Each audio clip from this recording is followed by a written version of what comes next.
Assalamualaikum warahmatullahi wabarakatuh. Perkenalkan, nama saya Husnul Hatimah dengan NIM 21010800692. Tujuan saya membuat video ini untuk menyelesaikan tugas final psikologi pendidikan dengan judul Cara Mengatasi atau Memotivasi Kesulitan Belajar pada Anak. Kesulitan belajar anak merupakan hal yang sering dialami oleh siswa dalam menerima pelajaran di sekolah, mencerna, dan menyerap informasi belajar yang diberikan oleh guru. Masalah ini biasanya terlihat dari ketidakmampuan siswa dalam mempelajari kemampuan dasar seperti membaca, berhitung, dan mengeja. Maka dalam kondisi ini akan berdampak kurang bagus terhadap kemajuan belajar anak. Oleh karena itu, perlu diupayakan pemecahan masalahnya. Penyebab dari kesulitan belajar. Yang pertama, faktor internal adalah penyebab kesulitan belajar yang berasal dari individu siswa sendiri, seperti terganggunya indera pada pendengaran dan penglihatan. Misalnya, ia mengalami rabun jauh, rendah konsentrasi belajar, dan lain-lain. Yang kedua, faktor eksternal adalah penyebab kesulitan belajar yang berasal dari luar diri siswa, seperti pada lingkungan keluarga, masyarakat, dan sekolah. Misalnya, pada lingkungan keluarga adanya ketidakharmonisan hubungan orang tua dan rendahnya ekonomi. Misalnya, pada lingkungan masyarakat, wilayah kampungnya kumuh, dan misalnya pada lingkungan sekolah pribadi gurunya kurang baik.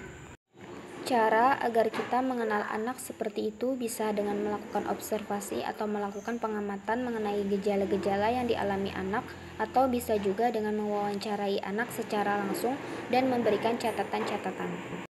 Adapun cara kita mengatasi kesulitan belajar anak, yaitu yang pertama, bagi anak yang mengalami kesulitan dalam pendengaran atau penglihatan, maka kita mengatur posisi tempat duduknya di bagian paling depan, dengan tujuan agar anak dapat melihat lebih jelas tulisan yang disampaikan guru, begitu juga dengan mendengar informasi belajar yang diucapkan oleh guru.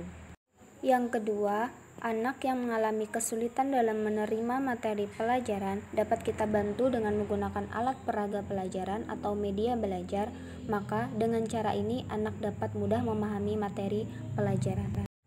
Yang ketiga, membentuk kelompok belajar untuk menyelesaikan tugas, maka dengan hal ini dapat meningkatkan kerjasama siswa.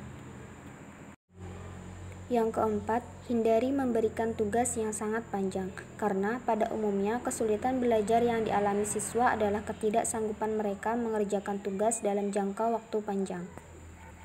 Yang kelima, anak yang mengalami kesulitan dalam belajar maka perlu mendapat perhatian dari orang tuanya dan anggota keluarganya, dan sangat penting bagi orang tua untuk memberikan motivasi kepada anak agar anak mampu memperoleh hasil belajar yang memuaskan. Yang keenam, menciptakan suasana belajar yang nyaman dan menyenangkan agar membantu siswa yang mengalami hambatan dalam menerima materi pembelajaran. Yang ketujuh, bagi siswa yang gagal mencapai tujuan pembelajaran bisa ditolong dengan melaksanakan program remedial. Maka dengan ini, anak dapat mengulang kembali bahan pelajaran yang belum dikuasainya. Yang kedelapan, mengajarkan kepada anak membuat catatan, maka dengan ini memudahkan siswa untuk mempelajari dan mengulang suatu materi pelajaran. Baik, dapat saya simpulkan bahwa orang tua dan guru perlu memahami bahwa gangguan belajar yang dialami anak bukanlah tolak ukur kecerdasannya. Beberapa anak dengan gangguan tersebut bahkan bisa menunjukkan kemampuan kecerdasan yang tinggi.